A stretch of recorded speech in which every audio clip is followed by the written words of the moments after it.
ഇവനിത് എവിടെ പോയതാ?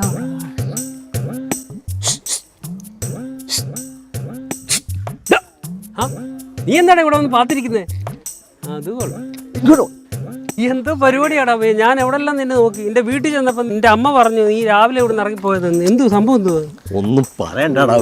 എടാ, ഈ രാഷ്ട്രീയക്കാരെ കൊണ്ട് അങ്ങ് പൊറുതി മുട്ടിയടാ. അതിന് നിനക്കെന്താ? സ്ഥാനാർത്ഥി ആവണമെന്ന് പറഞ്ഞ് കഴിഞ്ഞ ആഴ്ച വീട്ടിൽ കയറി ഇറങ്ങി നടക്കുമായിരുന്നു. ആര്? നിന്നെയോ? എടാ, ഇവിടെ സ്ഥാനാർത്ഥി സ്ഥാനം കിട്ടുന്നില്ലെന്നും പറഞ്ഞ് ഓരോരുത്തരെ കെട്ടിത്തൂവിച്ചാകുന്നു. ഇത്ര ദാരിദ്ര്യമാണോടാ കേരളത്തില്? എടാ, അതല്ലെന്ന് എന്നെ 10 പേര് അറിയത്തില്ലേ. നിന്നെ എങ്ങനെ അറിയുന്നത്? അമ്മം കൂടെ തുള്ളാൻ പോത്തില്ലയോ? അങ്ങനെ 10 പേര് അറിയുമെന്നാ ഇവരുടെ ധാരണ. ഓ, കലാകാരൻ. പക്ഷെ അത് കഴിഞ്ഞപ്പം ഇപ്പൊ എനിക്കോട്ടതായോ എന്ന് പറഞ്ഞ് വീട്ടിനകത്ത് ഇരിക്കാൻ സമ്മതിക്കത്തില്ല. രാവിലെ അതുകൊണ്ട് ഞാൻ ഇറങ്ങി രാവിലെ അങ്ങ് പോകും. അതാ കാര്യം. ഓ, നിന്റെ പഴയ കക്ഷി ഉണ്ടല്ലോ, ആര്?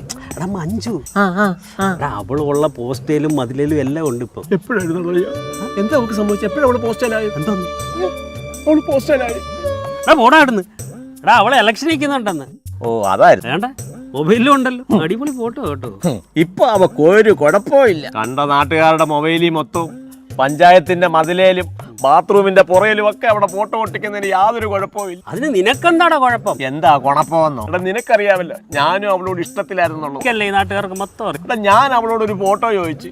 അതിന് അവളുടെ അപ്പനും ആങ്ങളമാരും കൂടെ വന്ന് പട്ടിയെ തല്ലുന്ന പോലെ എന്നെ തല്ലിയതാ. എന്റെ ഈ സൈഡ് അങ്ങനെ തല്ലി ഒടിച്ചതാ അവര്. ഇപ്പൊ നാട്ടുകാരുടെ മൊബൈലിലും പഞ്ചായത്തിന്റെ ഭിത്തിയിലും ഒക്കെ അവിടെ ഫോട്ടോ ഒട്ടിക്കുന്നതിനും ഒരു കുഴപ്പമില്ലേ?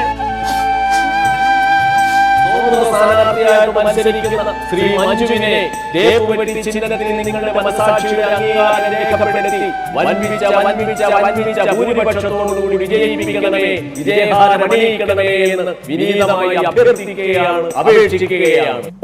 അവക്ക് പറ്റിയ ചിഹ്നം. അടിപൊളി.